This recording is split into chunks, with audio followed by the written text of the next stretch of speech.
Salam pemirsa, puji Tuhan kita boleh bertemu kembali dalam acara pendalaman Alkitab melalui Sekolah Sabat.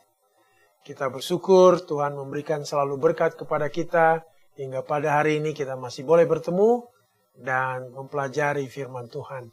Di studio sudah ada Bapak Andri Kaunang. Shalom, puji Tuhan. Apa kabar Pak? Selalu baik. Baiklah pemirsa, sebelum kita mendiskusikannya, mendalami firman Tuhan ini, ada baiknya kita mulai dengan doa agar Roh Suci boleh hadir di tengah-tengah kita. Kita berdoa, Pak. Ya Tuhan, Bapa kami yang di surga, bolehlah hadir di tempat kami ini, memberkati kami yang membawakan pendalaman Alkitab, dan juga pendengar, pemirsa di mana saja berada. Biarlah kiranya pendalaman Alkitab ini membawa inspirasi baru untuk kami selalu setia kepada Tuhan hingga kedatangan-Mu kedua kali. Berkati kami Tuhan, berkati rumah tangga kami masing-masing.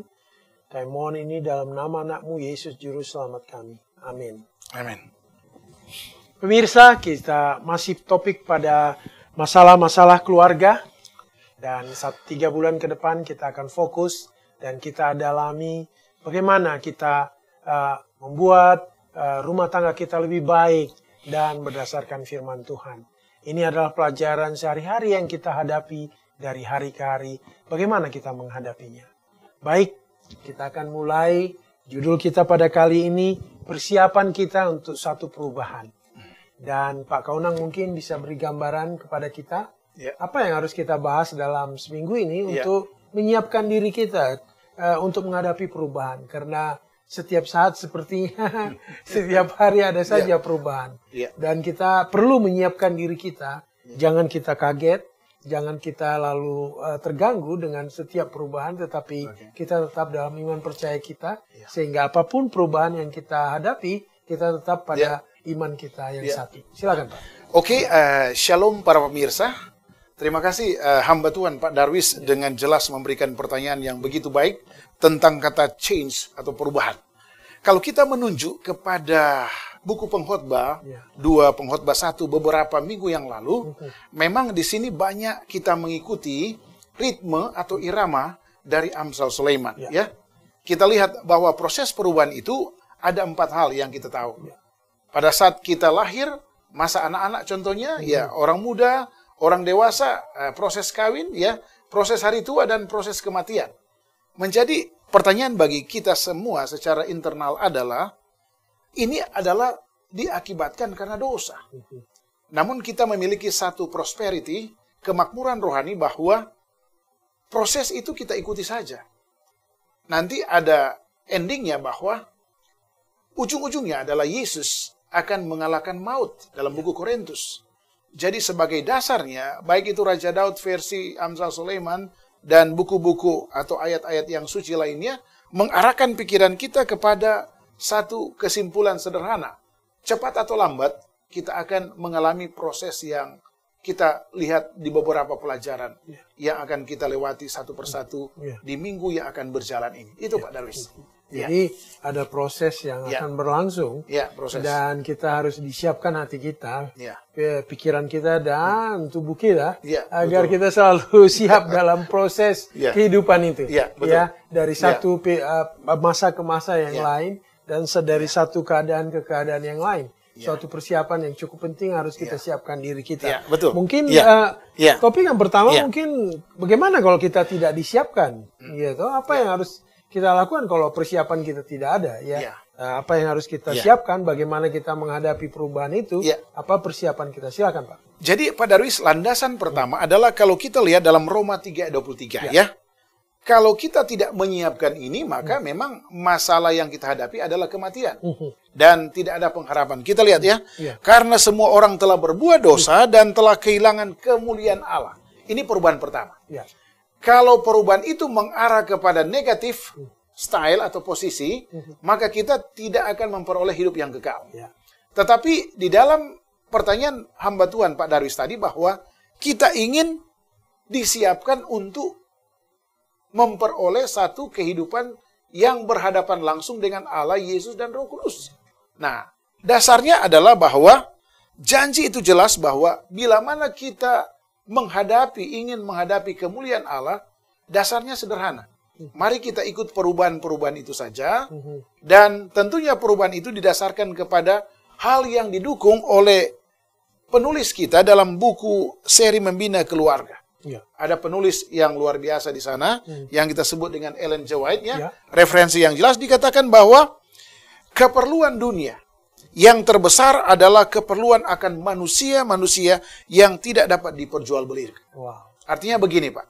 Kalau kita ingin bertemu dengan Allah dalam kemuliaan yang begitu luar biasa, suci, kudus, maka kita harus secara konstan adalah manusia yang dalam jiwa raganya setia dan jujur. Ini bahasa integritas. Tetapi saya lihat di sini bahwa tidak sulit, karena di dalam firman Tuhan, kita baca tadi dalam Kisah 5, Kejadian 16, Matius 20, adalah perubahan yang akan merubah kita dengan cara kita apa? Mengandalkan kuasa Allah. Itu nomor 1. Ya. Dan yang berikut adalah dikatakan bahwa manusia yang tidak gentar menyebut dosa itu dosa. Manusia yang angan-angan hatinya setia pada tugas seperti jarum menunjuk ke kutub. Manusia yang akan berdiri demi kebenaran walaupun langit runtuh. Ya. Ini adalah polesan dari Sister White yang mengarahkan kepada kita untuk selalu bermitra, bersinergi, bersosialisasi, memandang kepada Allah sebagai tolak ukur yang utama supaya tidak ada kata tidak disiapkan untuk waktu yang akan datang, future-nya, masa depan. Ini Pak Darwis yang menarik dari pembahasan yang Pak Darwis tanyakan tadi. Saya tertarik dengan kata integritas itu. Ya, betul Pak. Memang sebagai seorang Kristen harus kita mempunyai integriti, ya Pak. Iya, betul Pak. Sesuatu yang perlu kita hidupkan dalam kehidupan sehari-hari. Ya, amin. Dan saya tertarik dengan pelajaran kita, salah satu contoh mengenai Ananias dan Safira. Iya, jelas sekali. Iya, jelas sekali. Iya, betul. Mereka tidak melakukan integritas sesuai dengan janjinya kepada Tuhan Allah. Iya, amin. Ya. Dan akhirnya kematian, Pak. Amin, amin. Luar biasa, Pak. Betul, Pak. Jadi ini suatu pelajaran yang luar biasa, pentingnya integritas dalam kehidupan kita, disiplin dan iman kepercayaan kita harus betul-betul kita hidupkan, ya Pak. Ya, di dalam kehidupan kita sehari-hari, bukan hanya di dalam hal menjual harta, menjaga harta, tetapi mungkin setiap langkah kehidupan kita, ya integritas kita ini perlu sebagai orang Kristen, sehingga orang bisa lihat, oh ini dia orang Kristen, hidupnya mempunyai integritas, integriti yang sangat-sangat luar biasa. Oke, sip. Iya. Luar biasa. Mungkin kita pelajaran berikutnya kita coba lihat ini Pak, mengenai, ya memang kita sudah menikah Pak. Iya, betul. Ya, tapi mungkin pemirsa di rumah mungkin ada yang belum menikah, atau anak-anak kita masih ada yang belum menikah. Dan pertanyaan bagi kita adalah, bagaimana persiapan untuk pernikahan? Ya, ini mungkin silakan Pak Kauna. Oke, jadi memang dasarnya ada dalam Alkitab. Dasar pertama kalau kita lihat di dalam buku Kejadian 24. Jelas ini Pak. Saya akan bacakan. Pak. Sebab itu seorang laki-laki akan meninggalkan ayahnya dan ibunya dan bersatu dengan istrinya sehingga keduanya menjadi satu daging. Ini adalah kacamata Allah. Yang mudah dimengerti, yang mudah diresapi, yang mudah dihayati, yang mudah diberikan kepada manusia melalui proses Taman Eden. Nah, ini adalah satu hal yang luar biasa yang mungkin manusia bisa memahami hal ini. Tetapi kalau kita lihat Ulangan 29, ayat 29, memang banyak juga yang kita tidak pahami tentang kuasa Allah.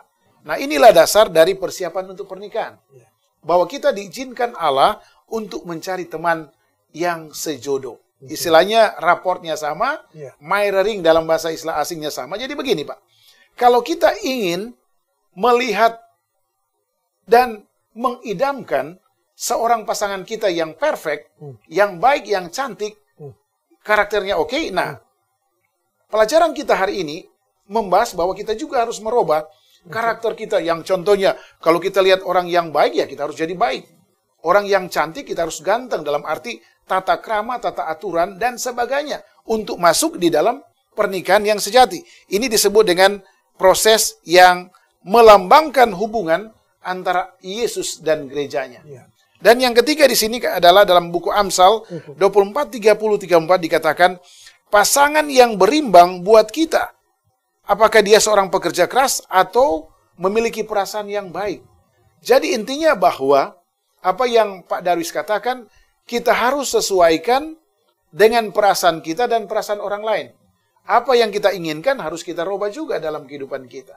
Namun pembahasan yang utama di sini adalah semua prinsip-prinsip itu dapat kita lakukan di dalam hubungan baik kita antara suami, calon istri, dan sebagainya dengan dilandaskan kepada pernikahan yang sejati antara Yesus dan jemaatnya. Artinya di sana ada karakteristik yang semuanya 100% mengarah kepada hal yang baik. 100% mengarah kepada mengandalkan kuasa Allah. 100% perubahan-perubahan itu adalah keluarga kita bisa bahagia ke depan karena apa? Menomorsatukan Yesus di dalam rumah tangga kita. Otomatis kita bisa memahami satu style yang lain, kita bisa pahami kalau orang itu maunya begini, kita harus ikut begini. Sehingga semuanya itu dilambangkan kepada kasih Kristus yang luar biasa, menunjuk kepada buku Kejadian pasal 2. Inilah momentum-momentum yang positif yang berhubungan dengan pertanyaan Bapak. Persiapan untuk apa? Pernikahan yang sejati. Pernikahan ini suatu momen yang sangat luar biasa di dalam kehidupan kita ya Pak. Ya, betul, Pak. Ya, ini adalah mungkin momen yang terbesar di dalam kehidupan kita setelah kelahiran. Betul Bapak. Ya, suatu kehidupan bersama dengan keluarga, istri, suami, dan anak-anak. Saya kira perlu persiapan yang luar biasa. Seperti Pak Kaunang bilang tadi, kita mungkin bisa melihat kebaikan orang, kekurangan orang, tetapi kita juga harus melihat diri kita ya. Jangan kita mengharapkan yang terbaik tentunya, tapi kita juga harus membuat yang terbaik. Kadang-kadang kita mengharap sesuatu yang terbaik, tetapi kita belum melakukan yang terbaik. Betul. Jadi di sini harus ada timbal balik dari kedua belah pihak, sehingga menjadi suatu perkawinan yang luar biasa. Wah, ini bukan main. Jelas sekali. Jelas sekali ya Pak. Mungkin kita setelah perkawinan tentu kita akan menyiapkan diri menjadi orang tua, ada anak-anak, dan semuanya. Nah, bagaimana Pak sebagai kita yang baru menikah dan mulai mempunyai anak-anak, apa yang harus kita siapkan sebagai kita menjadi orang tua?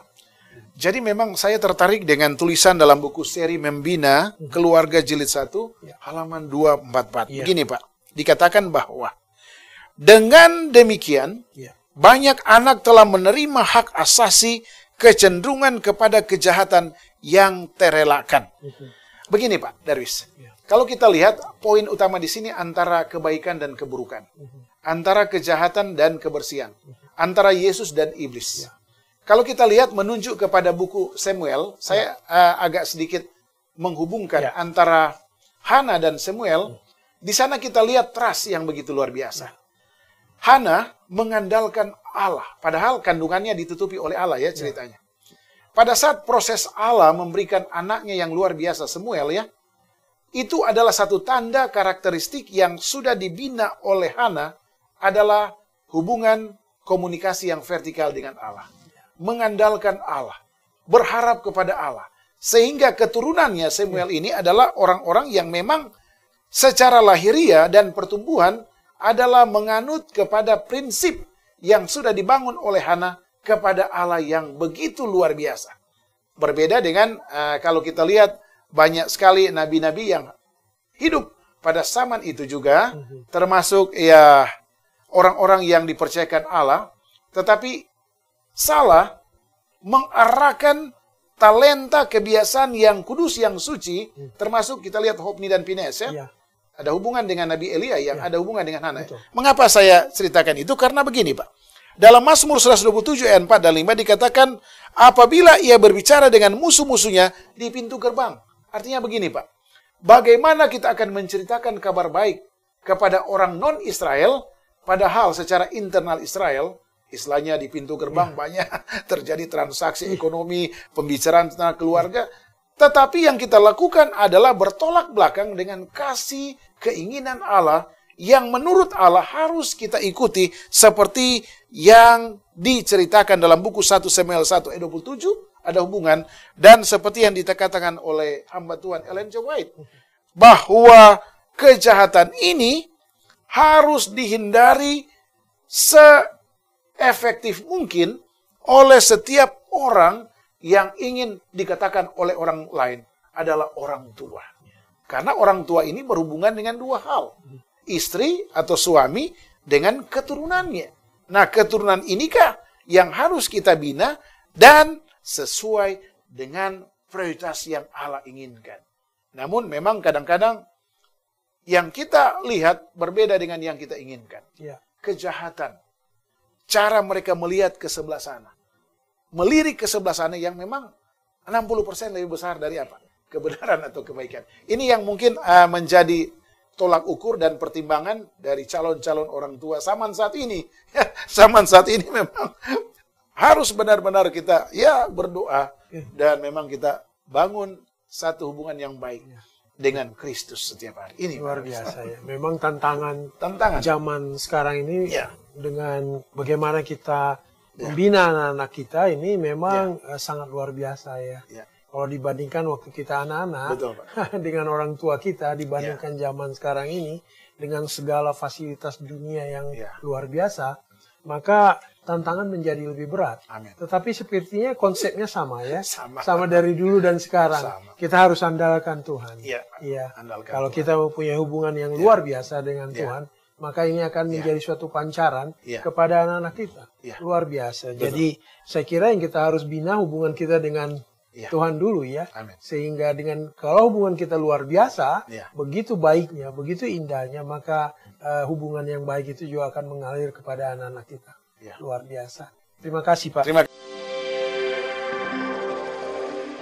Inilah anakku yang kupilih.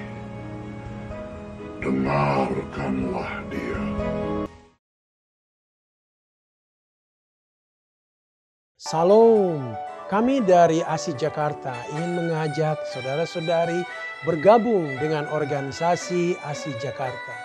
ASI adalah singkatan dari Adventist Layman Service and Industry. Adalah sebuah organisasi resmi yang dibentuk oleh Gereja Advent sedunia.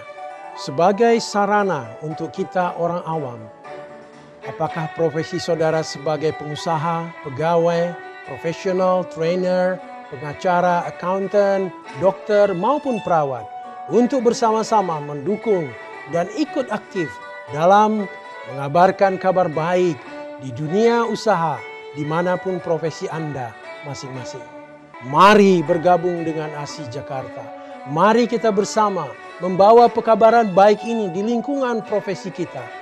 Kunjungi website ASI Jakarta. Kami menunggu kehadiran saudara-saudari. Salam. Mungkin kita lanjut ini mengenai, kalau sudah punya anak, sudah berumah tangga, punya anak, tentu akan ada waktunya kita menjadi tua, Pak. Anak-anak kita juga akan meninggalkan kita, ya. Seperti tadi ayat mengatakan bahwa seorang akan meninggalkan, ya. Kejadian 2. Iya, kejadian 2. Dan ini jadi tadi giliran kita, sekarang giliran anak-anak kita untuk meninggalkan kita, ya. Dia pergi dengan keluarganya sendiri. Nah, apa yang menjadi persiapan kita untuk orang tua? Jangan sampai kita jadi, sudah tidak ada anak-anak lagi, sudah nggak ada yang mau diurus lagi. Lalu kita apa? Apakah kita lalu diam saja atau bagaimana? Mungkin Pak Kaunang bisa memberikan. Jadi ada satu kalimat yang saya senang sekali adalah cycle, siklus. Nah, siklus ini didasarkan oleh referensi Alkitab juga. Dalam buku Mazmur 90 ayat 10 dikatakan, masa hidup kami 70 tahun dan jika kami kuat 80 tahun dan kebanggaannya adalah kesukaran dan penderitaan. Ini adalah majority global informasi ya Pak Darwis. Artinya begini, orang yang takut akan Tuhan juga sama, orang yang tidak takut akan Tuhan juga sama. Sama juga dengan para pemirsa yang sementara menonton sekarang. Siklus atau cycle ini satu saat kita akan alami. Namun pelajaran kita ini diarahkan kepada satu perubahan untuk mempersiapkan hari tua kita kepada satu kebanggaan adalah temporary keselamatan. Bukankah begitu? Bukan. Tetapi keselamatan yang kekal selama-lamanya. Itulah sebabnya resep yang diberikan ada 3 hal. Pada saat kita tua, yang pertama adalah kita mengembangkan hubungan yang dalam, pengetahuan pribadi dengan Allah, Dan itu merupakan satu perlindungan yang luar biasa. Artinya begini Pak Darwis, Ya. kalau bangun pagi ya kita berdoa. Ya. Kalau bangun pagi kita baca firman Allah. Tulisan-tulisan referensi tentang Allah, Yesus dan Roh Kudus.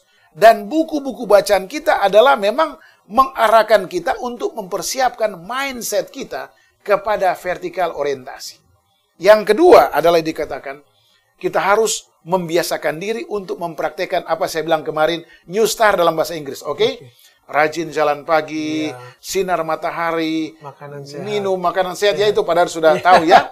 Dan yang terakhir yang luar biasa menurut Mazmur pasal 71, 15 ayat 8 adalah kita mengembangkan pemikiran kita di hari tua untuk menjadi kebiasaan yang penting, menguasai iman dan rohani kita, dan yang terutama, memberikan kasih itu kepada orang-orang yang tua juga yang lain dalam bentuk pekabaran, kabar baik, Injil. Ini yang benar loh. Mari kita mengikuti apa yang dikatakan oleh firman Allah. Follow the Bible ya. Mengikuti apa yang dikatakan. Saya percaya inilah resep-resep yang bisa kita tangkal untuk menghadapi persiapan masa tua kita masing-masing. Itu Pak Darwis. Ini sebuah, kalau orang lain biasanya orang membuat investasi uang yang besar sekali untuk masa tua. Tetapi ini adalah investasi yang luar biasa, Pak. Iya, betul, Pak. Yaitu investasi ke surga. Ke surga, Pak. Betul. Kita harus semakin tua, semakin dekat kepada Tuhan. Betul. Amin. Dan juga harus memelihara tubuh kita yang sehat, supaya kita juga mempunyai pikiran yang sehat, ya. Karena dibilang tubuh yang sehat ada pikiran yang sehat, ya, betul, Pak. Pak. Dan jangan lupa, terus untuk mengabarkan kabar baik kepada orang lain. Nah, ini saya kira suatu kekuatan yang luar biasa di masa tua kita ini. Supaya kita tetap selalu, sepertinya kita harus selalu terus mempunyai hubungan yang luar biasa dengan Tuhan, ya. Walaupun di masa tua. Amin. Luar biasa. Nah, ini Pak, mungkin yang sangat agak apa ini Pak, ya terus terang, kadang-kadang kematian itu seperti suatu kabar buruk selalu. Iya, betul. Ya, kabar yang menyedihkan. Iya. Kalau kita mendengarkan ada seseorang yang meninggal, kita langsung merasa sedih, ya. Ada kedukaan, ada rasa apa. Tetapi pelajaran kita mengatakan harus kita menyiapkan diri juga menghadapi kematian, Pak. Nah, ini Pak Kaunang, tolong diberikan apa ya. Jadi tadi kalau saya katakan cycle, sekarang ini saya lakukan adalah kata proses improvement. Perbaikan mindset kita. Yang utama adalah memang kalau kita sudah mengikuti perubahan-perubahan itu sesuai dengan tangga Petrus, kalau kita lihat dalam buku Perjanjian Baru ya. Nah, kita bukan lihat dari tangga Petrus, tetapi begini.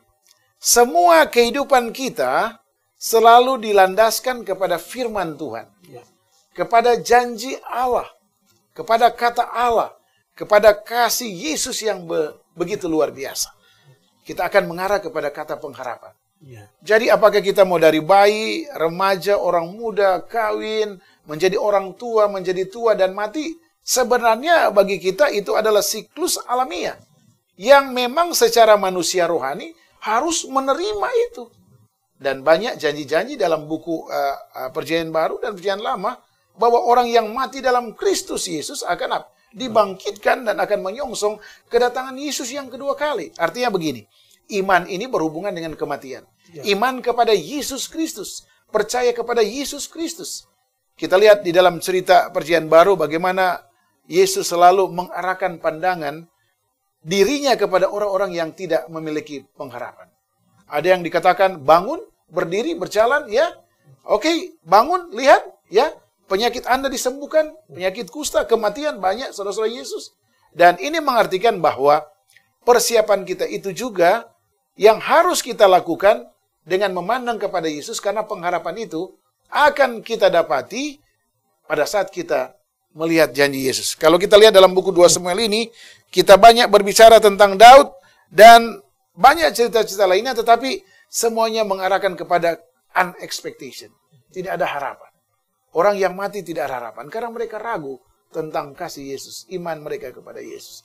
Jadi pertanyaan dari hamba Tuhan Pak Darwis adalah, bagi kita, orang-orang yang dipersiapkan untuk menghadapi kematian tidak perlu ragu. Karena ada iman yang begitu luar biasa yang melandasi kehidupan kita untuk menghadapi hal itu. dan kematian itu nggak bisa dihindarin ya Pak. Ya, harus menerima. Iya, itulah akibat dosa. Akibat dosa. Tapi ada pengharapan. Nah ini yang kita pengharapan suatu kehidupan yang abadi setelah kematian. Amin. Luar biasa. Iya betul Pak. Wah ini diskusi kita cukup dalam Pak mengenai persiapan kita, persiapan kehidupan kita setiap fase kehidupan kita, mulai dari tadi perkawinan, menjadi orang tua, menjadi tua, dan kematian.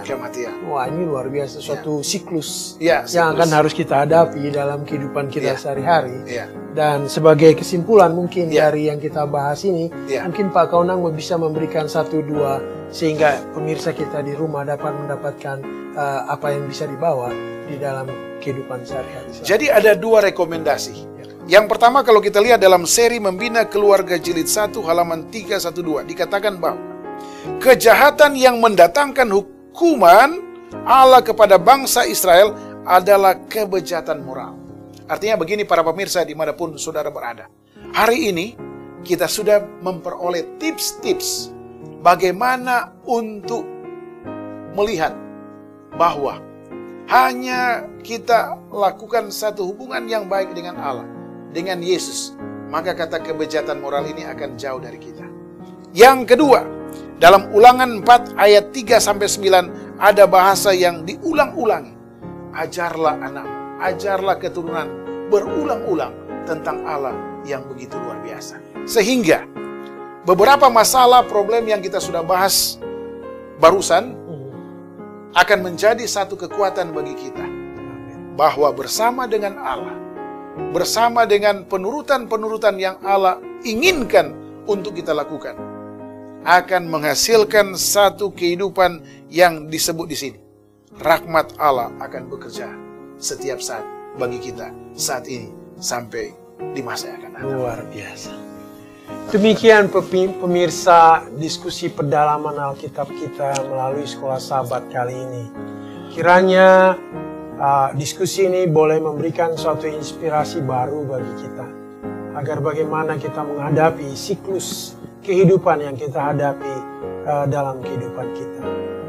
Sehingga kita boleh menantikan kedatangan Yesus kedua kali dengan penuh sukacita, walaupun siklus kehidupan yang begitu luar biasa kita hadapi, tetapi kita tetap teguh dalam iman dan kepercayaan dan penurutan kita. Sehingga waktu Yesus datang, kita akan mendapatkan kesukacitaan yang luar biasa, kebahagiaan yang luar biasa, dan kita boleh hidup selamanya dengan bersama dengan Yesus.